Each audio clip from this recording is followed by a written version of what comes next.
I really like the idea of having a foreign language.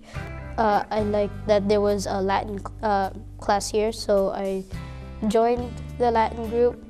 I also like my teacher in Latin, Mrs. Fitsuza, and how she taught us with the funny mnemonic for the declensions.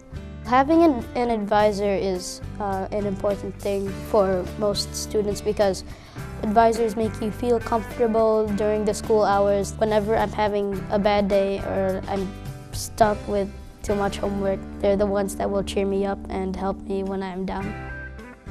I have Mr. Ford, and he's also my art teacher, and he's really, really nice, and I consider him as a really good friend.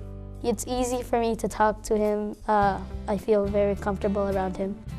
In the Math Center, we have computers there, which really help me stay focused.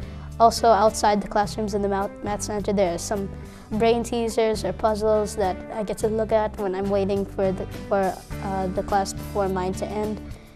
I think Renbrook students are closer to the teachers here. The teachers treat their students as equal people, like they're adults. They will also treat us as kids. When we don't understand something, they'll explain it, and that kind of helps the whole class stay together and be like a family. If I wanted to encourage a new student to come here, I would tell them that the students help you fit into your new environment, and the teachers also help you because they're the ones that encourage you to do well, and they not only encourage you but help you as well.